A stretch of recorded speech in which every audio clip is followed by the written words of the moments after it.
All right. On business. That's it. You heard. We're getting down to the business today, ladies and gentlemen. That's right. Have you seen what I'm wearing? Get a load of him. He's in his freshest wear. That's fucking right. Funeral or wedding, neither.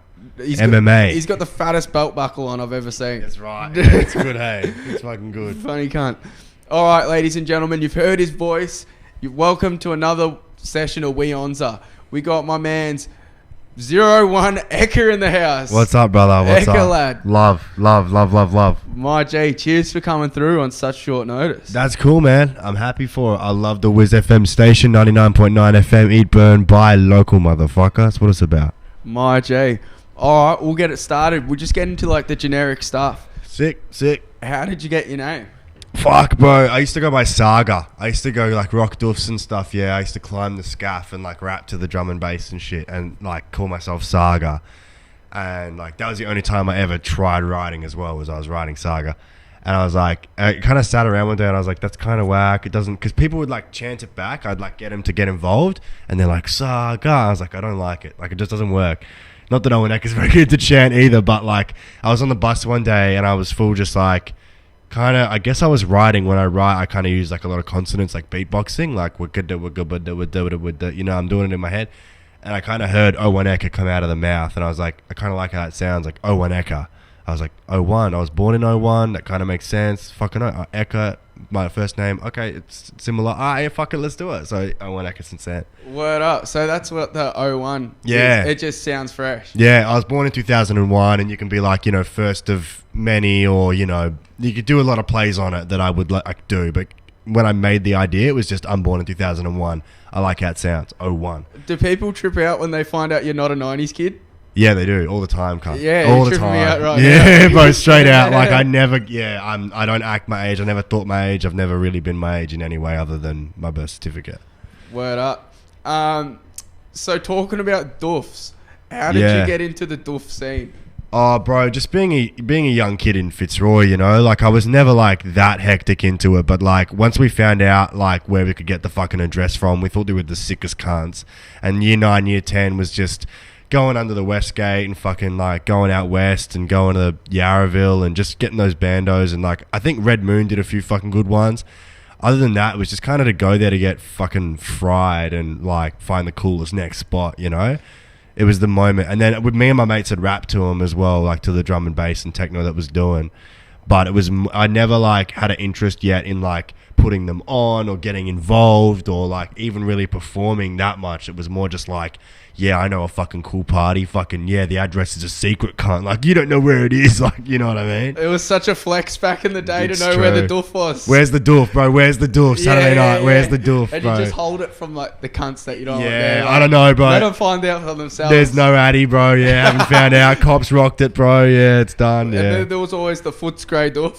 Yeah, always Footscray doof. Yeah, straight out. And yeah. that always used to just get red hot. Like there was All always the time. someone getting their phone stolen. Yes, all Some fucking crazy shit. But the good ones I found were always at Dwight Falls. Yeah, but I have had some bad ones at Dwight Falls, Oh, bro. really? Yeah, fucking bad, bro. I mean, but you get that at everything. Hey, it's part of it, you know. When you decide to do things under the ground, off the grid, off the board, you're not playing by the rules anymore, you know. So you have whoever rock up. It's part of the game, like. And I was never like, I was always just there to kind of like find the cool party. Like I was never looked at it as being like, oh, here we can go. I can fucking do a bit of this, a bit of that. Like, and then I kind of realized I can make a bit of money here. But by the time I would start making money like that, I was like not interested in going out till 5 a.m. anyway. So it's like, I'm kind of lucky that like those parts of my life were separate, you know, because if I was like in my most peak Hayagan mode and I was also doofing, I would have like been trapped in that a lot longer than I ended up being. Yeah, it's an easy scene to take advantage of. Yeah. In like all sorts of ways. Yeah. But you said before you were like putting them on. Is that what you said just before? Nah, like I now I've got this kind of event mindset. Like now I'm thinking, been like, okay, I can do this. Like I could facilitate that. Like I could put this DJ in that room, and like I know these people that want to listen to that shit. But back then it wasn't like that. I was just going to party. But now I love it. Yeah. That's what it was back in the day. And being a Fitzroy kid, Fuck, like as soon as you said that, I was just like, oh, typical. Yeah, typical. Hey, Did you go so to typical. Did you go to Princess Hill? I went to Fitzroy. Oh, you went to Fitzroy. Yeah, but there you go. You They're know, pretty much the same. Same shit, bro. Like, yeah, same shit. Northgate High, Fitzroy High, Princess Hill. Like, it was all, you know, we'd always go to each other parties and shit. We'd beef other kids from different schools and shit, you know, like. The Doof Wars. The Doof Wars. And also just, like, anything, bro. Like, birthdays, girlfriends, exes, like, graph, like, whatever. There was always beef with, usually a Northgate kid can't, like, there was plenty of beef with Northgate kids. Yeah, word up, straight up. Did you ever go to Lentil as anything? Nah, personally, no, but my vegan mates did, and they spoke about it highly. Because that's where I kind of like found out where all the Doof were. It was like walking into a circus. Like, there was just hippies everywhere. Word.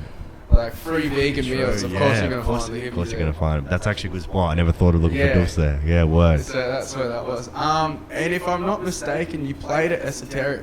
Bro, yeah. I actually wanted to see you, but I missed you. Fuck. It just is. You were there. I was there. I was at word. Fuck, true that. How did it go? How did you get that gig? So, big shout out to Esky. Esky's an old burner from back in the day who was my neighbor, who I had an 18th that I had like my little mixing desk set up, like 1/4 worth of this kind of gear and some mics, and I was like, me and my mates all rap, let's just fucking rap for my 18th cunt. So we just started rapping in my like bungalow, and this cunt pops his head over the fence. He's like, you guys rapping? Like, lift fucking oath. He brings a bottle, he jumps around, he's like, I'm your neighbor. I was like, who the fuck is this cunt? Picks up a mic and shells it, and I was like, what the fuck? So it turns out, yeah, Esky was my neighbor, came around, introduced himself, had a spit, and he tours a stage called the Hammock Temple.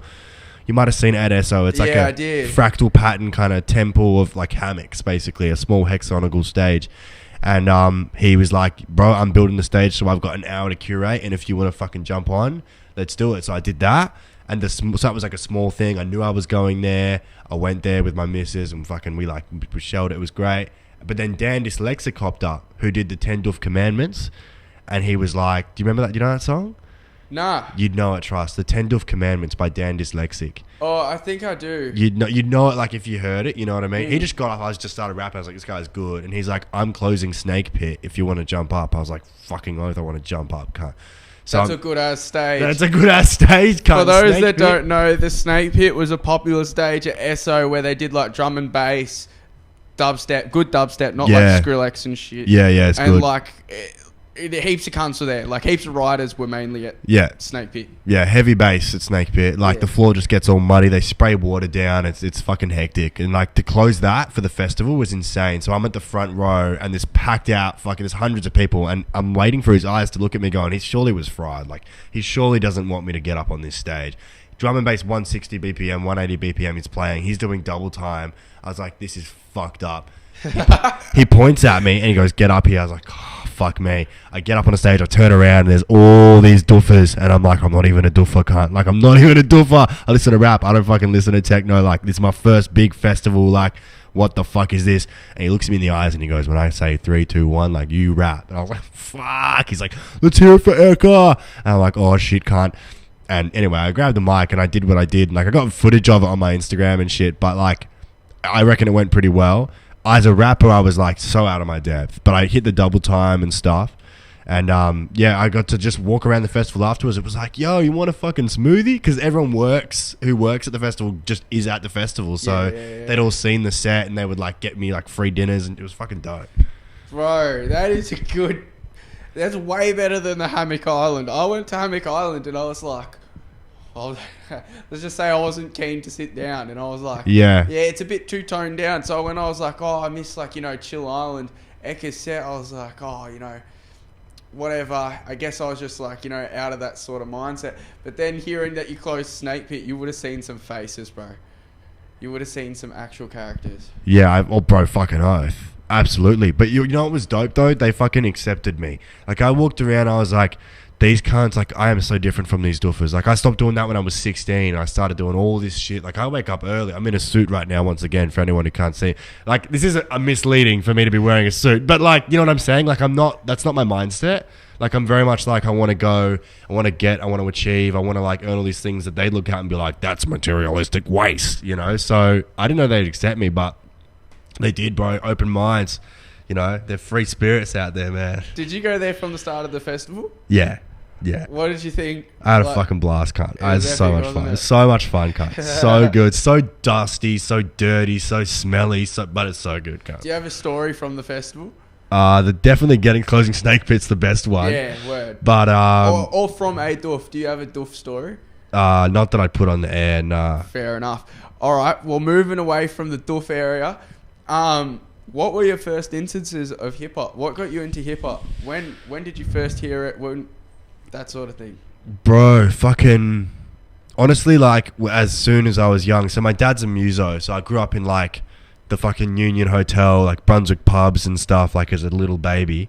And then I was kind of always around old drunk cunts. So there was a lot of like old like country and soul and shit like that was like played around. But then when I first kind of got like internet access, the first thing I kind of found was Black Eyed Peas, like on my own, by myself, right? I was like, I don't know how old I was. And I was like, this is my own music. Like my parents aren't playing it for me. Like it's my music. And then from there, I kind of went down the American route straight away. So I went to like, this is probably like, I don't know, 2010 or 2019. So 2009. So it's like Soulja Boy, 50 Cent, Eminem, Lil Wayne, fucking The Game, like that kind of shit. Flow Rider, yeah. Soulja Boy, that whole situation, you know? When music videos were like really bright, really big money, super shit rims, like that kind of vibe, you know? And I was like, I ate it up straight away. Like I was like, this is it. This is what I want to do. This is what I want to be. And I was like, cool. Where's the Australian stuff? And this is 2008 and I'm 7 years old. So I'm not fucking going crate digging and shit. So I didn't find any of the dope Oz, Melb, any of that shit till now. So back then I was like, oh, there's no Australian version? What the fuck? I have a city here too. Why is no one talking about Australian dollars and the Sydney Harbour Bridge and, you know, fucking Fitzroy? Like it didn't exist to me. And that built this kind of chip on my shoulder from very young. And I was kind of pissed off. I was like, why are we getting all this from there? Like there's nothing here. There's nothing here. And so that's kind of built who I am today as an artist and like this whole locality aspect that I focus on, because it's like, we don't need to buy all that shit from over there. And now as a contributor to the art, I've found all this dope shit that was going on back then I had no fucking idea about, you know? That's the one good thing about Spotify. Yeah, straight out. Without Spotify, like I would have no idea about most of the OG shit. And I'll say that like properly. Like, cause even YouTube, like it's pretty hard to like, unless you know the names. Yeah, like you're not going to get recommended a trend video from Soulja Boy's whatever, like Superman. You know what I mean? Like it's not going to happen, you know? So, and I'm mad because like I think I would have been a much more like, I would have understood a lot more. Like I've learned a lot through doing like in all of this artistic stuff, being like an active member in the community. Like I never had a good scope of it until I started participating from a rap aspect, Melbourne wise. Yeah, especially Melbourne's so good for it. Were you getting into like Hilltop Hoods and stuff like at that Yeah, time? that existed, you know, like because that's gonna you're gonna hear that. Yeah, that was it. I was kind of like a rejector. I understand. Not really into it. Yeah. And then even 50 Cent, they do it for me. You know? Yeah, I understand, but I was the same. I wasn't banging that. I mean, I don't know why. It just kind of felt too. I don't know. By the time I found it, it wasn't what I was looking for. You know, I've never been a big fan of like summery songs. Like I don't like. Me too. I like gritty. Yeah, same. Yeah. Like if you're not dark, like. Yeah, something like that. When did you go, I'm gonna do this though? Like you said, you ate it up straight away, but when did you like start putting shit out? Yeah, so basically I knew it was what I wanted when I was young. Like I would go and like rap to my mum's room and be like, "Mum, look at this rap I wrote." When I was like young. But and I've always played instruments. I've always learned instruments like off by ear. I've never learned like sheet music. I never understood that.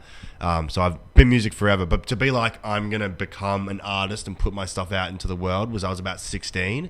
That kind of doofing period just kind of curved over, and I'd been freestyling like on the porch like everyone does with their mates.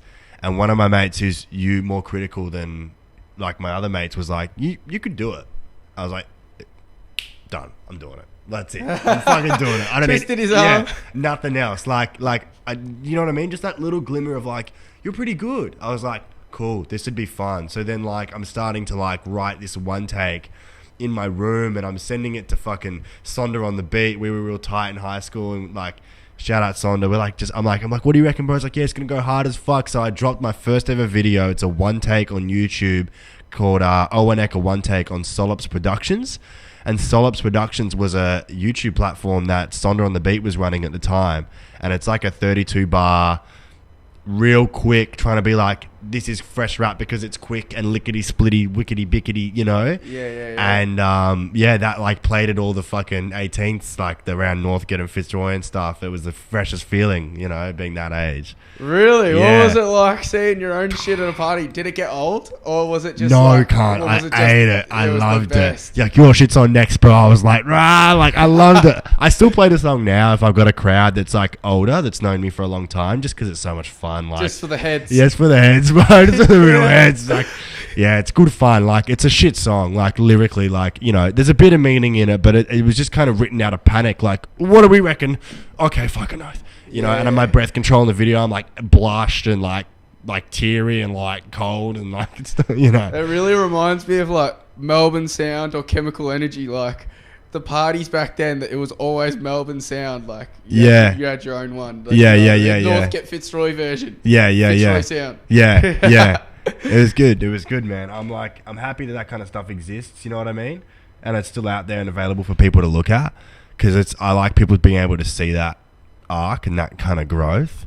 Yeah. You know what I mean? When have you done a show yet? But I've done a few. I'm not a good. I'm an alright live artist, but my music's more intimate than it is exciting. You know, like cunts that are just like rah. I bitch, I get like that's fun. You know, cunts want to go out and hear that and be like, yeah, I get money, do bitch, yeah, motherfucker. Like, but I don't like rap like that. Like, you know, my shit can, like, the beats are hard, like it makes you bang your head, but like unless you're listening, it's not gonna immediately grab you.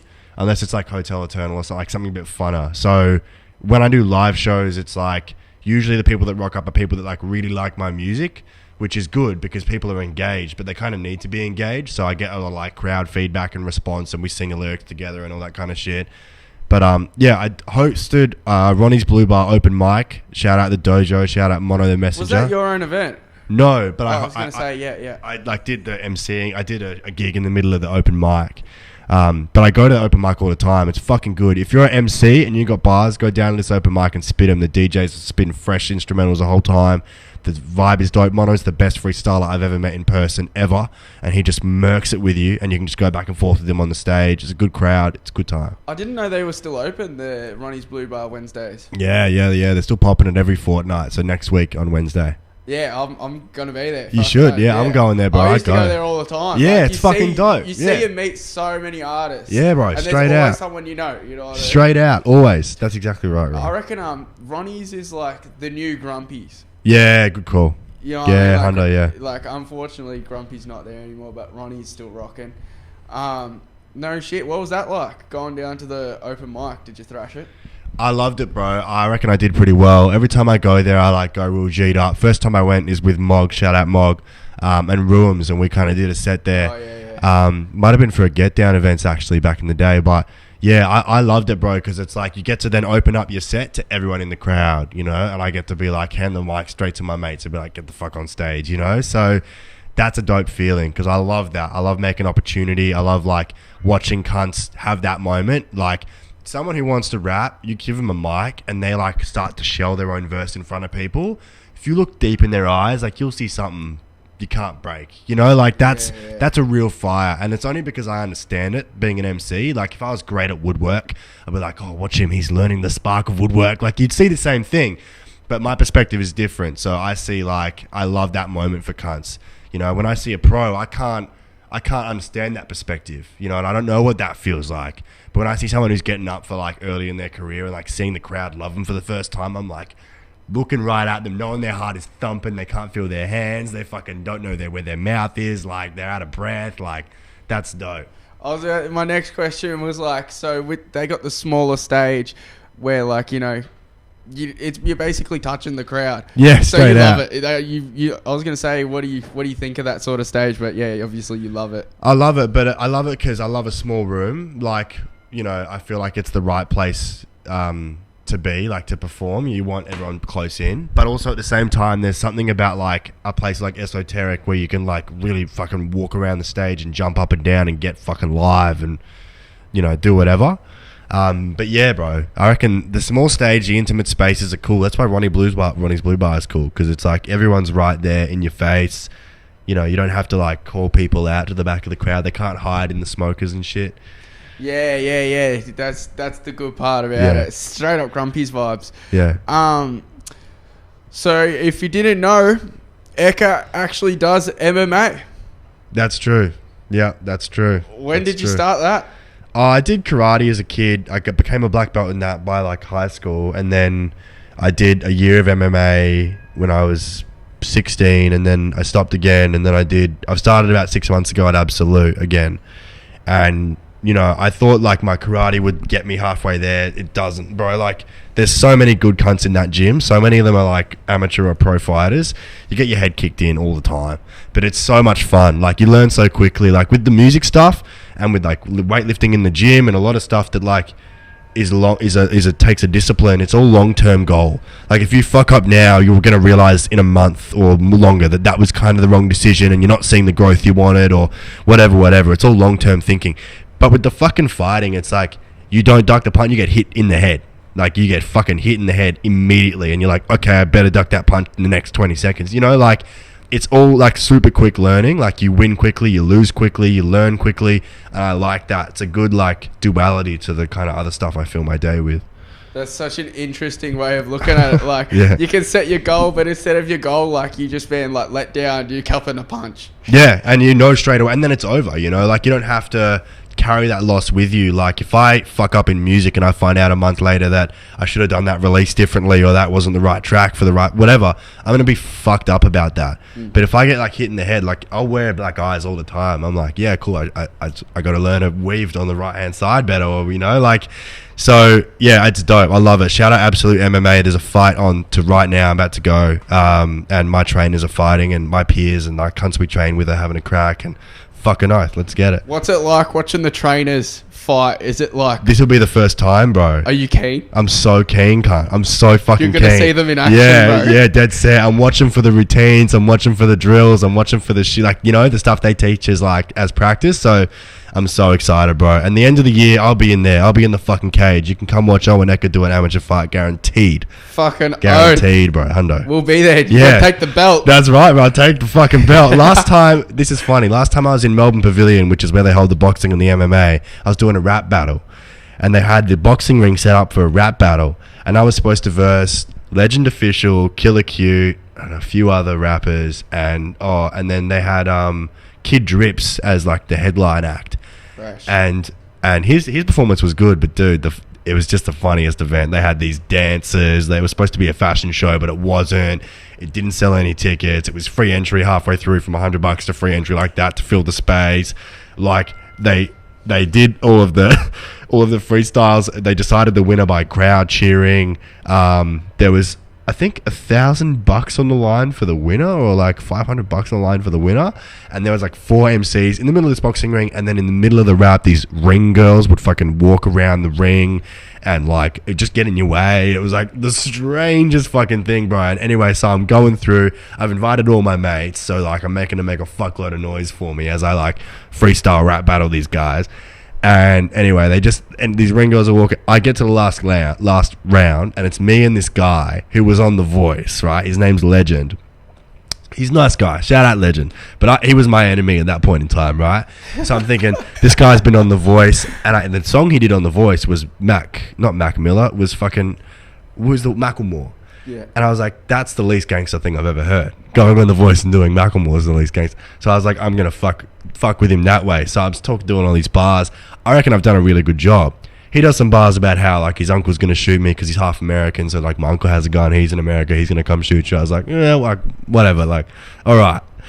Mine was wittier. Anyway, so everyone makes noise. I'm like, I've won it. And then the promoter comes up, whispers in the Legend's ear on the stage, and then goes, it's a draw. And everyone's like, no. And he's like, freestyle 1 minute right now on the spot. Go.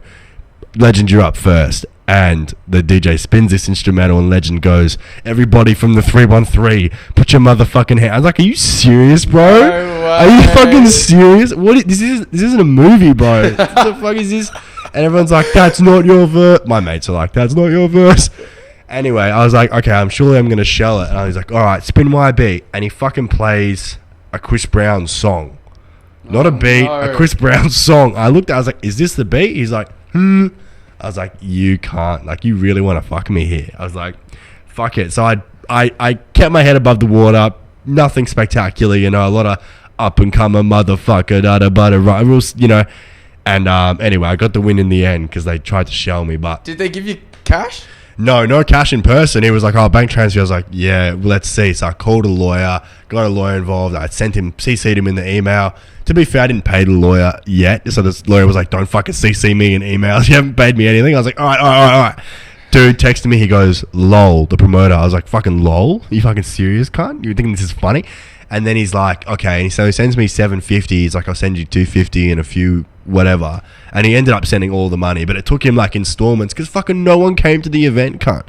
So I don't know, but anyway, it was a lot of fun. I'm glad I did it. Shout out everyone that performed. Shout out Legend. Shout out everyone. But that was a funny. He paid me. It was fine, but it was just such a funny event. Like the concept was mind blowing. Like what the fuck? That's so hot. Yeah. And you crushed him. Yeah. It worked in the end. You know, like I thought my verses were pretty good. Like, but you know, it's also when the beat's playing and you're like, you're not getting all the punchlines that you're like thinking of, you know, you really want to like, anyway. How many people do you reckon were there? Fuck. Melbourne Pavilion's pretty big, bro. I reckon it was probably about 50 people that were there, but it felt like, you know, having 6 people in the venue. I mean, my mates were like 10, then there was like Kid Drips and his boys, which is like 10, and then like a few plus ones. Oh, well, have you done any other battles? Nah, bro. I actually got hit up by someone half legit. I can't remember who it was. It was like a battle station, like one of the ones, like, not the one that Greeley runs, but it was like one of those. And they're like, do you want to fucking battle for real? Which is fair enough because this wasn't a real event, they hit yeah. you up. Yeah. Sick. But I was like, nah, it's just not who I am. Like, I'm not a battle rapper. Like, it's fun. I'll say yes to it, but it's not, you know, like if I go up against someone who's actually a battle rapper, I'm going to lose. And then I lose credibility. And I'm like, well, I've shot myself in the foot because it's not who I am. You know what I mean? Like I write very introspective bars. I'm not good at like belittling people in many ways other than like pointing out real obvious things. So yeah, anyway, it's not for me, but shout out battle rap. Talking about your style, I would say this is my perspective. Yeah. It's one of like storytelling. Yeah. Which you don't really see much of in like local hip hop. Yeah. So, if you don't know, ladies and gentlemen, Ekka just put out a new album with Rangers RC. It's fresh. There is one track on it, though, called Words Carry Weight. Can you tell us more about it? Because it paints a picture, but I kind of wanted to get into it. Yeah, Words Carry Weight. Go check it out. We've got the YouTube video by Tomice on... my YouTube or the Rangers YouTube. Just search Words Carry Weight, Owen Ekka Rangers. Album's called In Our Arms. It's out now on all streaming. Words Carry Weight is a fucking serious song. It's produced by Bronx. In regards to my verse, I don't want to speak on behalf of the boys, but my verse is basically like a recollection of an ex that I had who wasn't well, like in the brain, and she had a bunch of problems, and we went away, and I kind of didn't realize that we couldn't go away because she kind of had her system where she was staying at her house, and we went to the beach with a couple mates, and it was like suddenly her system didn't exist anymore because it's an Airbnb. Like when someone lives a kind of life like that, everything matters that you wouldn't realize. So she basically got really unwell and ended up like throwing up blood and just being real meek, and her breathing was slowing, and I was high. Like I was in the morning, I was smoking a spliff on the fucking balcony, and she called me, and it was immediately something was wrong. And she's gone pale, and like we're calling the ambulance, and then her breathing's slowing, and the ambulance is like rushing, and like I can't get her to wake up, and I'm cooked in this room, in this dark bedroom that feels like hell, thinking I think my girlfriend's about to die in front of me. The ambulance is on the way, there's nothing more I can do, and you know, but just outside the room, it's like everything's normal. My mate's sort of smoking a spliff on the balcony. Like they had no idea what was going on when you went inside. No, because I just went into the room, and then I can't leave the room. So I'm in this dark little hellhole. And then eventually, like I keep trying to wake her, and she's kind of not really responding. And I'm just freaking out. I can't find a pulse, but I can't find pulses anyway, so I didn't know what was doing. And I can't feel her breathing, but I know she probably was. And the medics basically ran into the room and kicked me out. They were like, get out. I went out the room, and suddenly the vacuum just opens, and I'm in this light-filled space, and they're waiting for me. I just basically broke down, and in my head I heard them defibbing her. Like, I heard clear. I got up like, they're defibbing her. Like, no, you're not. They're fucking imagining that. I must have imagined it, because she said it didn't happen, but I swore to God I could hear them do that. And I kind of go to run to the door, and they pull me back down. They're like, just wait, there's nothing you can do. And then she gets pulled out in a stretcher, and we go back to Frankston Hospital, and she's kind of like, she's okay, she's got an IV in her and all this stuff. And they basically were like, she's like, well, now I'm alive, you don't have to like worry anymore, I guess, because, you know, I didn't die. And I'm like, what? Like, I'm barely fucking breathing. And she's like, basically, this is who I am. I'm not going to change. This is going to happen again. And look, I didn't die, so I bet you're happy. Like, she was broken. Like, she was not okay. And I gave my whole soul to try and fucking save this person. I'm sure plenty of people can relate to that. So, yeah, that verse stems from that, man. It's just like me penning that experience narratively as it comes out. And then, yeah, I lost a friend as well, to totally unrelated causes. And actually, it's kind of an unknown death. Rest in peace, Ethan Svet. We did a hip-hop course together in Box Hill.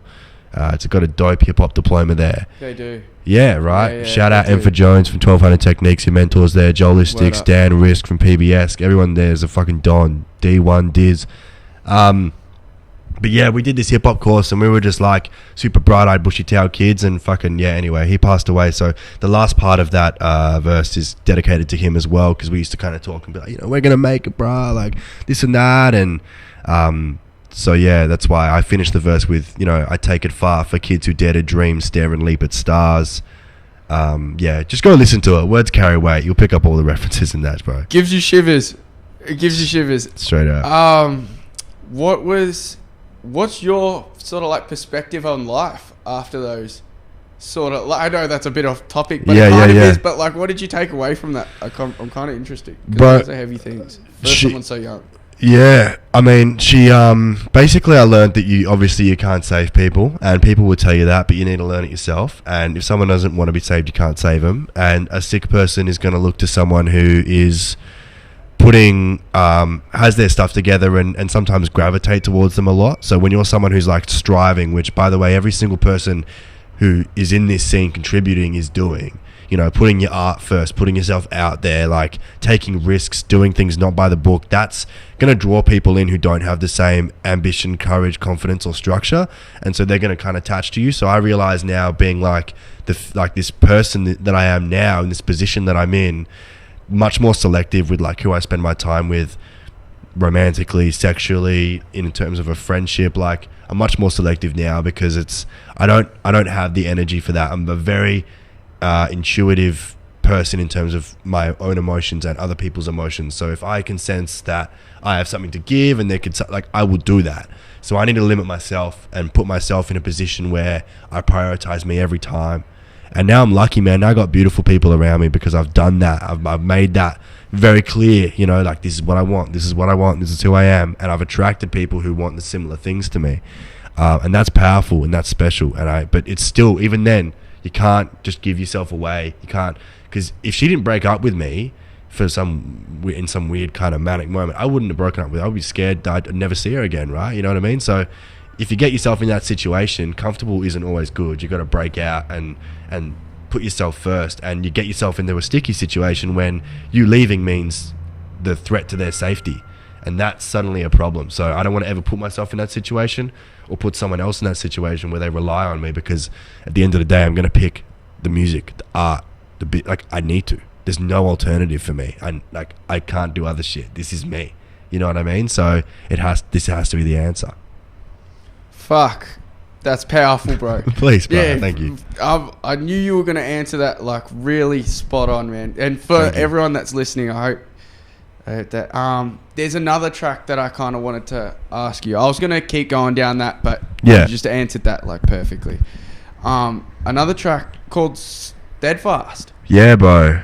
Tell us about Steadfast. Yeah, Steadfast is more red hot. I can't go into too much detail about that one, but basically, I wrote that track after me and that chick broke up, and I stopped smoking weed, and I kind of got my shit together a bit, and I was like, fuck it. Like, if I'm not going to be like looking after this person, I may as well look after myself and get better. And so yeah, I was basically just off the buds, so like fucking barely sleeping and super angry and like super antsy and just getting super drunk and like doing whatever else I could. And I got real pissed at a house party and drove some mate's V8 like into the front of a fence house, like into someone's house basically. And I love driving. Like, I own a 98 Challenger. Like, I drive for the love. And that was like, I don't drive drunk and I don't drive stupid, and that was an awful reflection of like who I am. But now that's stuck with me. Now like I'm the guy who did that. So anyway, did that and had to basically, you know, he totaled his car, so I had to like give him all the money back for his car. And so it was basically, it's a song about, you know, hardship, again, being steadfast and understanding like your purpose even if you fuck up. And when other people doubt you, to like keep going forward. And also at the same time, I just kind of had a bunch of gronks around because I'd still kind of hadn't set my mindset 100% to what I wanted. So the second half of that song, the beat switch, shout out Primo Productions on that beat, by the way, he kills it.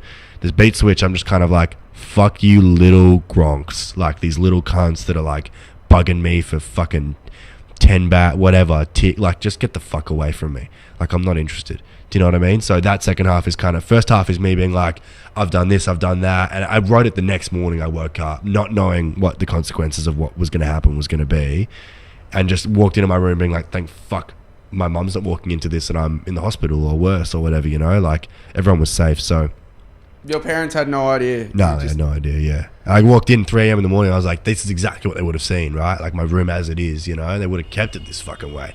So I was just like, fuck, like I don't want to put myself in that position and make stupid decisions like that. But then it's also a fine line because you have to take risks. You have to do stupid decisions. Like you can't, no one's perfect. But like, I think, you know, you just got to like analyze the kind of risks you want to take. Like I take plenty of risks, but now it's like either going to make me a lot of money or give me a lot of opportunity if I take that risk, you know? And I'm risking things like not my life or other people's lives, you know, like not my health and safety wise, you know what I mean? Smart. Word up. So with that album, with Steadfast, how did you record that music video? Oh, bro, fucking I had my mate's Teggy, so Primo who did the beat, his Honda Integra, he's holding a fucking iPhone out the window and I'm speeding past in the Challenger down fucking Footscray area, and I was bugging him all day. I was like, bro, we need to get a lyric video, man, I'm telling you. It's just like me driving, it's like you the window, and then like I drive past, man, like he's like, fine, can't. We went through the city, we kept doing it, he's having to like control the gears and steer and slow down, and I made him slow down when I sped up so it looked like I went quicker. Yeah, so he's trying to like time the brake and I'm trying to time the accelerator, and fuck, it took all night, but it got there in the end. And then I just went up on iMovie and fucking pasted in each sentence, you know, and put it all together. Bit of movie magic. Yeah, movie magic, brother. Oh, you had to paste each lyric. Was that tough? Yeah, such pain in the ass. How long did that take you to do? So long. I had to make a slide for each lyric, each sentence, and then I had to green screen it, and then I had to put the green screen onto iMovie and then make it the right time for when I was saying it for every sentence of the song. Oh, it took a long time, bro. And then there's a teaser, and then there's like a story, and then there's like an out and out. But like I do all of my promo like that. Do you know what I mean? Smart. It's a fucking pain in the ass. Yeah, it is, but it's in for the long haul. Yeah, bro. So how do you know Rangers and RC? Met him at a Get Down events. Shout out Get Down events. We just fucking had a dope connection musically, and we liked each other's bars. And I like Cros's flow. He reminds me a bit of Rock Marcy.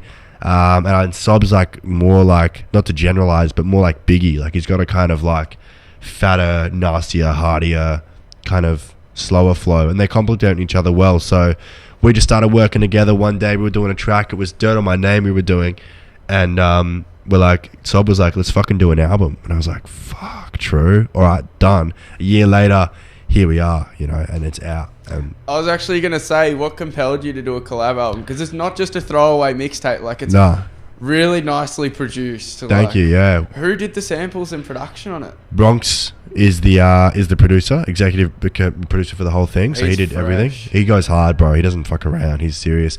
And so a lot of that was done by Analog. I don't know his exact method, but he sent a lot of the videos of him just fucking pressing launch keys and shit. So that's fresh. And then we recorded at Checkmate Studios. Shout out Chess Sounds. And yeah, we got the mix and master by him as well. Yeah, I was actually going to say you've got other collabs and stuff. One of them was Checkmate. How did you end up making that connection? Just we knew that he was like, he's more active in terms of active mixing and mastering and stuff. And he like followed both of us on socials, so we kind of like knew it would be a possibility business wise. But yeah, he was loving the tape, and we were looking for a feature for that last song, and he's like, I got this, and we're like, that's fucking perfect, bro. You would have been peaking. Yeah, we were fucking so happy, man. You would have been like, oh yeah, because I heard it. Like I didn't even realize he was on that track until I heard his voice, and I was like, hang on a sec. And then he says his name, Checkers or Checkmate, and I was fresh. Yeah, it's not his normal sound as well. Hey, he does something a bit different. Yeah, and he didn't make that beat either. Nah, that was all Bronx. Yeah. That's kind of OG, like, you know what I mean? Like, it wasn't even on a Checkers beat. Yeah, he's just, as a rapper, he's coming on, you know? Yeah, it's dope. All right, well, we'll play some of your tracks. You've heard us talk about it for a good minute. We'll figure it out. We'll figure it out, bro. We'll go with the flow. Let's do it. Let's figure it out. All right, yeah, what's up? Live and direct. For those who missed out, this is a different take, coming from an 11-hour work day. I brought the Cozy Boys in, a polo. That's what I'm talking about. Make it happen. Yo. Whiz FM 99.9. Yeah. I'm a walking affirmation of what you'd consider greatness, a vision, infinite dialect, drive and applied patience. You a fake rhyme stater who'd be first in line waiting if a sell your soul ad was pasted in today's latest. I'm jaded, guess the writing helps. Go on Briz to see vid. He's facing 3 to 5 in a private cell, writing well, he's waiting in Raymond. I sent a mic to hell and told him save his rhyme, send me sound bites, time will tell. Violent sells, clientele will tell I do as well. When weather swells the eye of the storm, quiet and still. Raining cats and dogs when I was moving them pounds. Hard to find a brighter future when your head's in the clouds. A gorgeous girl from Germany flew round in my house. I was 15 and funded a flight off moving amounts. Out stupid hours slinging packets at home when the supper's bound. Told Rents I'm working hard and I'll be back around 11 now. Hey, let's go. Yeah, that's what I'm talking about. 01 till forever. Till forever. 01 till the show's done, baby. Live forever. Yeah. Come back in. Yeah. 11 now. Mum found out and broke down, that still gets to me. But I ain't flexing, these are memories I keep that all your elders yet to see. That's why they vexed with me. And secondly, I'm set to be centuries best impressively. Efficacy creating sentences seldom seen. I seldom sees trying to find the truth. Cause they're all lying to you. In school you learn to work for survival, not what excites you. Should conquer rivals, face fear with a rival. If you lack purpose, face the pain. When you arise it'll find you. And finally provide a framework for the people beside you. Yeah. Yo. Yeah. Yeah, this one's a banger. This one's a banger. Fucking oath. You know this one. Yo. She calling me funny, don't play with my money. I move at dysfunction, my work never done. Honey, come right out the shower, come meet me a crown if you down. I'll be leaving at 1. Know that you ready, she's still trying to get me. See 24/7, she say I'm the one. She only say that to get on my page, to fuck on my face and then claim we had love. I put 100 in rap when they hated it, promised me nothing, I've barely begun. They used to send for me, that used to get to me. Now all my enemies sucking me off. Where were you before? I would think or to plug and ignore. I was weak so I'd leave just to wait at the door. But I could change it all with rap and just empty the rack in the back of this tool to record. I'm in the hired online with a mic, there's something to book. Come and see me in person. Can't stop with the lust they serving. 3 drops sign lost yet still working. Trying to pay a deposit of verses. Build business, speak with purpose. But I chase dames, playing games to get a taste of Louis Blue ticks and a Birkin. Now plenty rely on me, shit I ain't stressing, I've done this before. As a young earner was running and scoring up hundreds, I work never touched me a ball. 15 while I've landed in Tuller, I funded from Europe, serving what you blew on your porch. I rent a suite for the week, I make love in the sheets, feel it'll sleep by the morn. I put my team in a room full of bosses, we all getting money, still breaking the law. Well aware that I'll lead to the top, but I'm worried I'll drop, scared that I'll fall. Every day I get calls from these women, their offers too crazy to try and ignore. I'm just trying to record, how come you ain't got me though? Girl ain't yours. Yeah, word. Girl ain't yours. Those empty nights in the Meriton won't get you very far. What's up? Let's go. Let's do it. You're up, Apollo. Grief Gang on the beat. Hey. Apollo 22. My liver's dirty and my lungs are fucked. I'm sick of seeing blood and the shit I'm coughing up. Since the Jakes had the Addy, I ain't trust these snakes. Chuck the pain in my dax, then we cocked the chase around Word. sketchy areas. These Jakes are afraid. Put the pedal on the gas, but that was a pending grave. Now the ball is in position, what's the move to be made? Cause I am risking brother's life for a half-bag pay. Hey. Yeah, baby. Alright. That's what I'm talking about, cuz. Apollo, Word. Apollo. Wrongs. Yeah. Call it petrol. Now I'm filling up on jet Fuel. fuel. The socks come off when we talking about the Sexual. Bloods on my pen, you got a pencil. License. Enter my mind full of benzos and Bible verses. Right on hearses, slice marks like surgeons. Open curtains, surfing with urchins. Spray my name on earthlings. We can wait and see who really be purging. Sober nearly got me turning. Still putting work in when you see me in person. From connects that I'm earning, I ain't talking about the drugs. I'm talking about the music shit, some Cupid shit. The way I fell in love, it's like Marley and me. We depart in the seas at around the same patch that we stepped on the scene. Started writing these raps, end up mixing my beats. Couldn't care for the stats, being buffed in the streets, but never off a track, bitch. Petty in the pump, looking ready from the jump. Look at all my sons, start gazing with a blunt. Ain't a race, silly cunt with the rhyme in my blunt. 151. Going down with my bras, got the world in my palms. I'm just mapping it out. Went from stashing the mattress to cashing it out. Blow it all on a habit, but look at me now. Going verse for a verse with our best in town. Looking burnt from my past. See it from the scars on my face. With a jerry can wasted. Circus in my split getting faded. Perkies in the pit and I blaze them. Circus with the tricks, think I made it. Matches in the pocket, petty for the fragrance. Shit's getting dangerous, I'm aging. Never gonna be chasing no paper. Here to make flavor, make ya taste it. They just want the famous. Up on the gram, that shit's basic. Never really rate it. It's up before paper all the way, bruh. Ain't never gonna change up. It's up before paper, up before weight. Ain't never gonna change up. Yeah, let's go. Whole lot of petting in this bitch, baby. Word up. Trust your instincts when shit's real. A shit deal can lead to steel drawn, corn or skin peeled. Keep your wits. Those who know me know I'm ill. She don't know my government. I still fuck her and spin wheels, ma. Flow impeccable, stagnant rappers that handle but to me. I crack 'em all like leather basketballs. 82 leaves, flawless, important to feel the autumn breeze. Summer heat can hide weakness in a blue day's ease. When I spit, a few bees sit in my booth seats. Then I drop a line and throw another dimes. Watch 'em lose sleep. Who is he? I'm the space between a page and a pen. And weights and a press. A difference in between fucking and friends. Still running my steel tongue, concealed love. Got jaded haters chasing once my wheels spun. Doing 105 beside a dime. You'd like to know women you'll never touch your entire life inside my flows. Worth your best shot, they sit speaking sesh bots, recycling rival fight stories, flexing their best plots. Me, I done it 80 plus 100. Saw a light inside, I started running. I ain't yet stopped. Hey. Word, petty, baby. Get it set up. Bitch, baby. Word up. Onza said word up. Whiz FM, baby, 99.9. Grief Gang on the beat. He's doing a tour tonight. We're all doing bits, all doing business. Hey. We all know this one, bro. We all know this one. I want all you boys to sing whatever you know to this one. Yeah. Hey. This is the first shit that ever went on Spotify, baby. This is the beginning of it all. Discovery, brother. This is open the book right here. That's right. If you know it, you know it.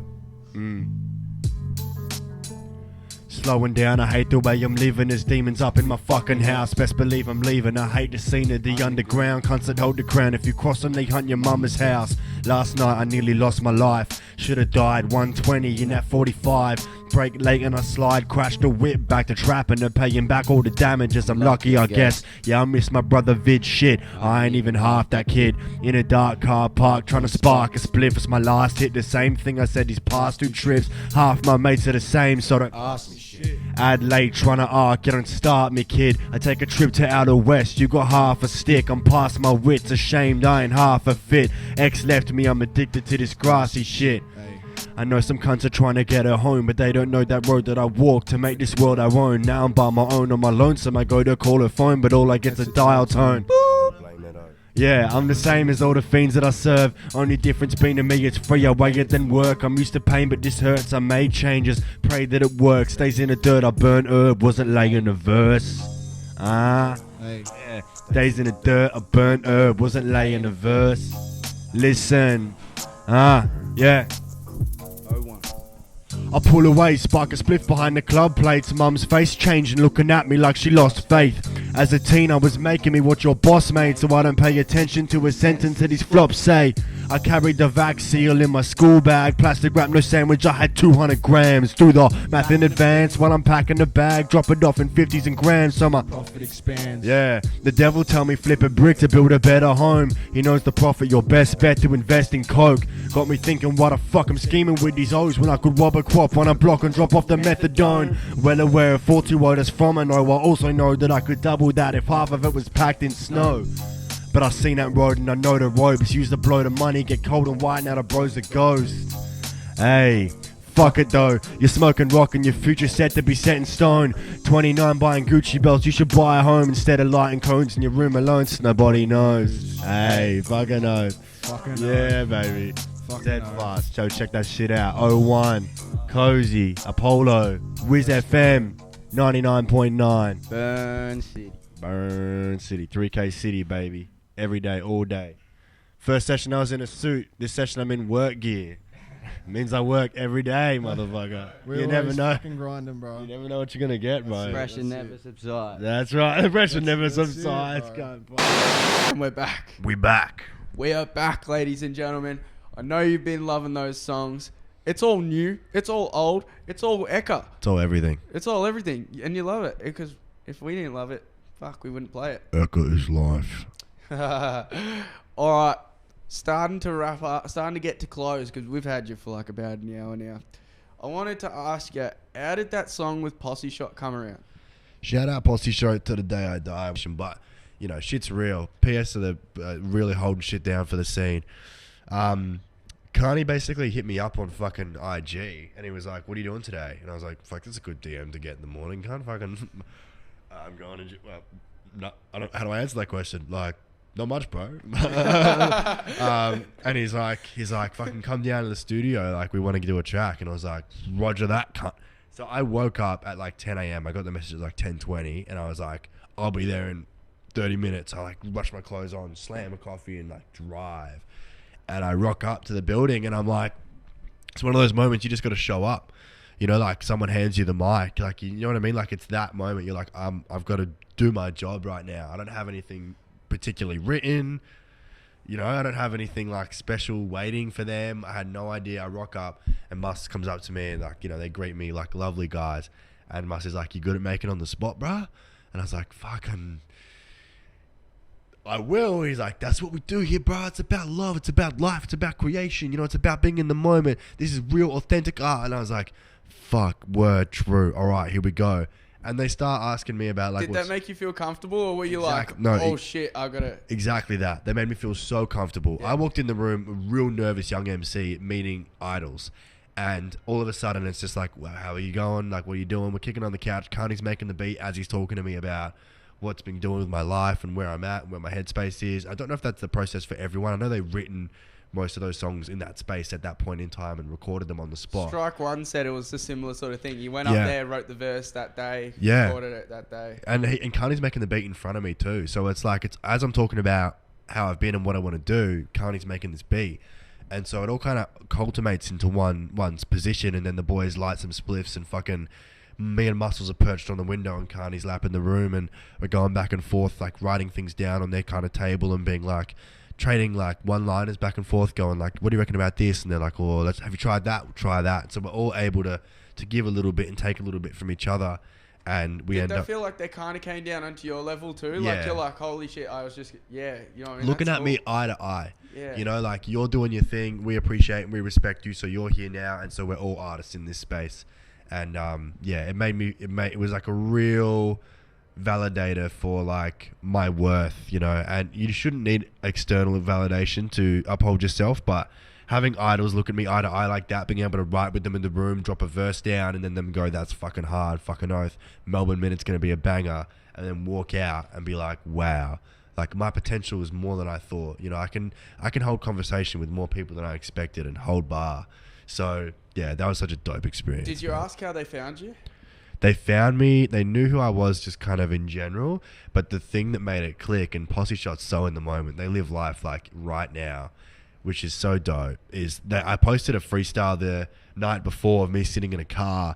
It's on my Instagram still, like I'm doing like a rap, and like there's a bar that I say in it, like, yeah, I said, like, I play no games despite the ladders and snakes. I ain't the lateral leader. I keep my people at pace, chasing a pole position. So I'm kind of, you know, rapping about like how I don't play the game, like I'm the lead. And Muscles was like, this guy's fresh, we should have him in today. He's like, word, hit me up. So it was like that morning they decided, you know. That's fresh.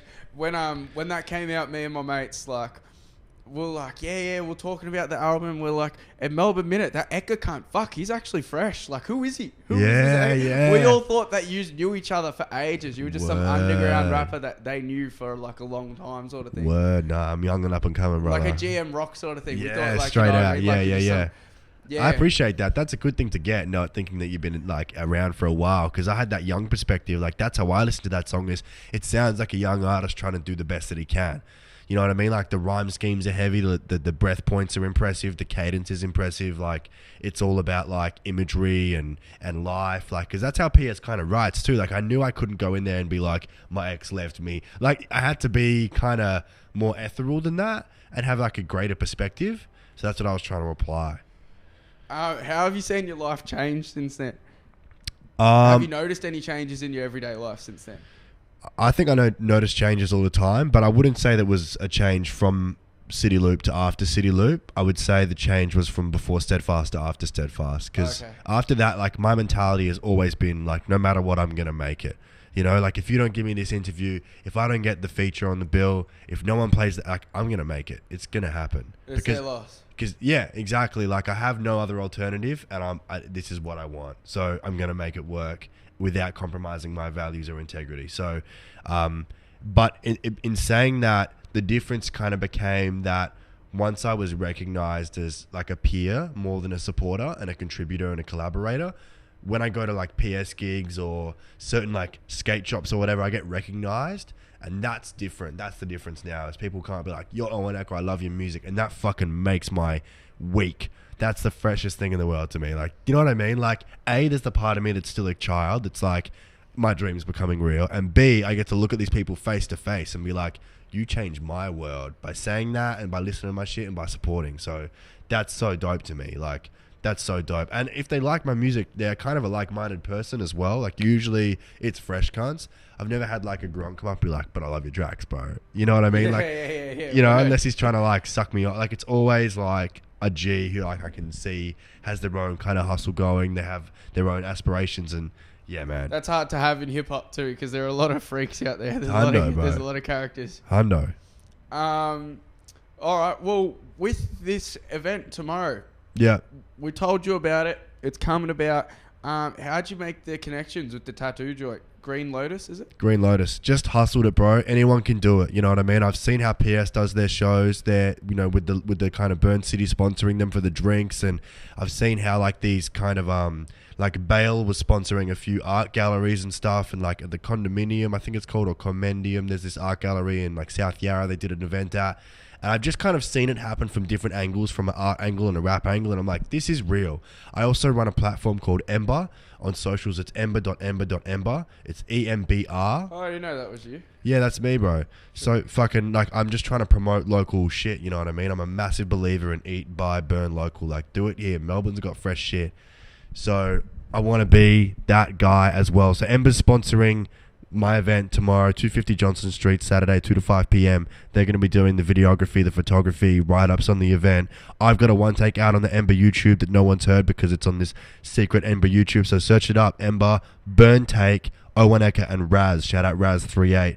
It's a feature with me and him on that. That's my J. He'll be in the city tomorrow. I think we're going down to your thing. Yeah. I think, he might have had something on though. I think he's going to the NGE or something. There's another gig he's playing. 9 o'clock?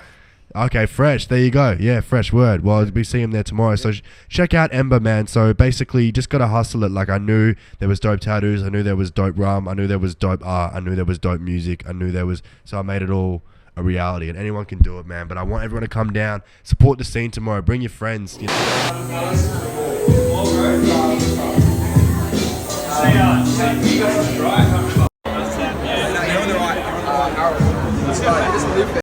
Tell my stories, really soon jumping at your TV. We're up down to every jewelers on a local jewelers on a first name basis, and that's worth it on Jacko. Hardest bars are on par with my worst day. I can get it club, give myself a proper shot. Couple hundred million drop, maybe suicide got caught, maybe not, maybe I'm just overthinking, analysing everything, I'm so overthinking, stay home alone smoking, don't go out drinking, haven't been around me when the paranoia sinks in, self-fulfilling prophecy, monkey on my back, they get it off of me, there's a whole herd of elephants here in the room standing on top of me, paperwork, payments, swerve, turning into paperwork to make me hurt and take away my paperwork, make it work.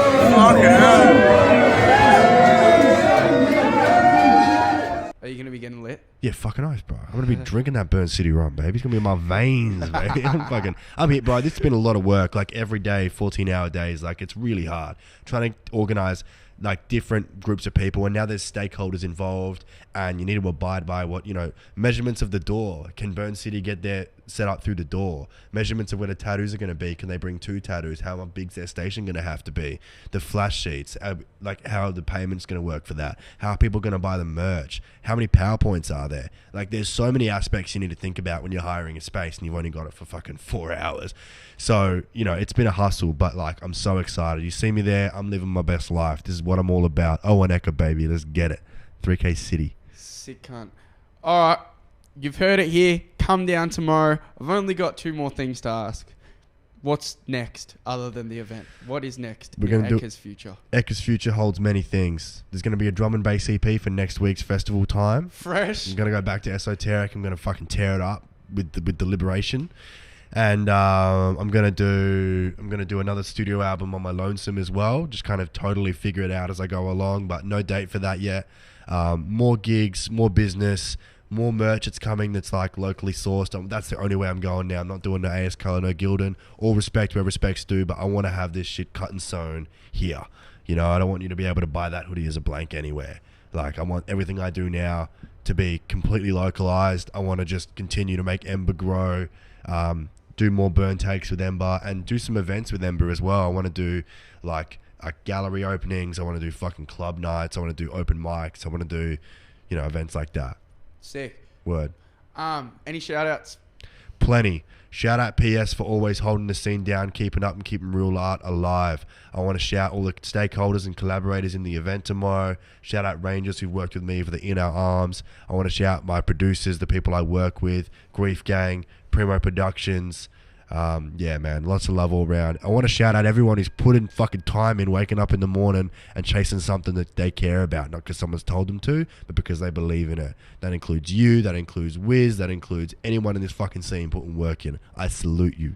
Bow. 01.